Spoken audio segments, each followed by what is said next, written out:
umpeye Bibiliya kuko ari inezeza. Umpeye Bibiliya imbwira iby'ubugingo. Tugeze mu mwanya mwiza wo kwiga Bibiliya muri gahunda yo gusoma igice kimwe ku munsi. Muri iki cyumweru tuzasoma imigani igice cya 4, icya 5, icya 6, icya 7, icya 8, icya 9 n'icya 10. Imana izatuyoboze Mwuka Muziranenge. Imigani igice cya 4. Imigisha ubwenge butuzanira. Salomo aravuga ati: bana nimutega amatwi, mwige ubwenge, mwige ubuhanga, nibwo buzabarinda, bukabakuza, bukabahesha icyubahiro. Inzira z'abakora ibibi ujye uzigendera kure. Urinde umutima wawe kuruta ibindi byose birindwa. Imigani igice cya 5. Salomo abwirijwe n'Imana aravuga ati: mwana wanjye, haba abantu babi bagira ingeso mbi cyane Imana yanga, ujye ubagendera kure. Amagambo yabo aba asize amavuta, nyamara basharira nk'umuravumba, kandi batema nk'inkota ityaye cyane. Icyubahiro cyawe kizagubaho nuhitamo kugendana ubwenge buva mu ijuru no kwirinda inzira mbi. Igice cya 6. Kwirinda amadeni. Salomo yaravuze ati: mwana wanjye, ntukemere gusezerana ibyo udafite, kugira ngo bitazaba ideni ukananirwa kuryishyura. Niba bagiyemo ideni ujye uryishyura vuba, umere nk'inyamaswa yikura ku mutego.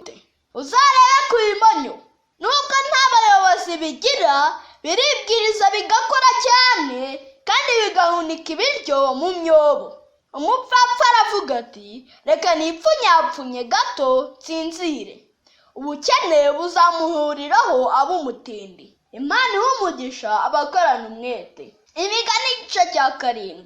Kwirinda muri byose. Nidukomeza amagambo y'Imana, amategeko yayo akaba ku mitima yacu, ibyigisho byayo bikaba mu kanwa kacu, tuzaba amahoro. Umunyabwenge yabonye abatagira ubwenge, aribwo bishora mu bukozi bw'ibibi. Akarimi keza n'amagambo yo gushukana uzagenderamo wese azagwa ku gasi, ariko uwubaha Uwiteka azaba amahoro masa. Imigani igice cya 8. Umugabo witwa Bwenge. Bwenge arahugura abantu bose, kandi arahamagara n'ijwi rirenga. Aravuga ati: ubwenge ntanga buruta zahabu, kandi buruta ibintu byose.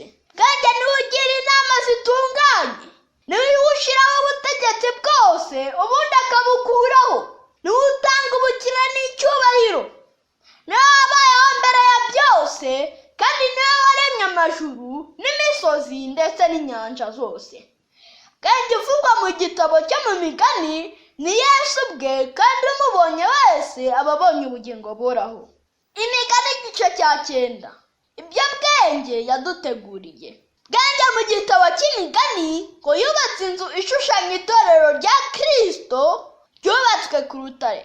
Yabaze amatungo ye bishushanya igitambo cya Kristo.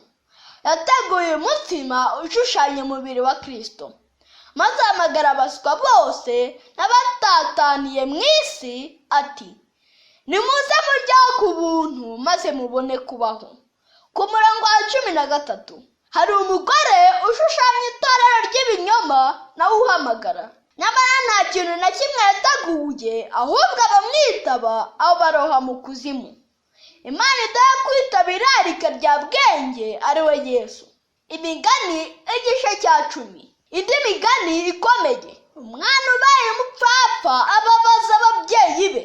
Ubutunzi bubi ntacyo bumaze, kuko turibuka umutunzi watswe ubugingo bwe mu ijoro yarimo yirarira ngo arasenya ibigega yubaka ibindi.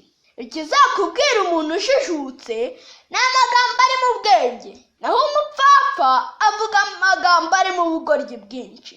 Imana iduha amagambo yuzuye ubwenge abandi bishimira kumva, nibwo tuzagubwa neza. Muri iki cyumweru cyose Imana izakuyoboze Mwuka Muziranenge.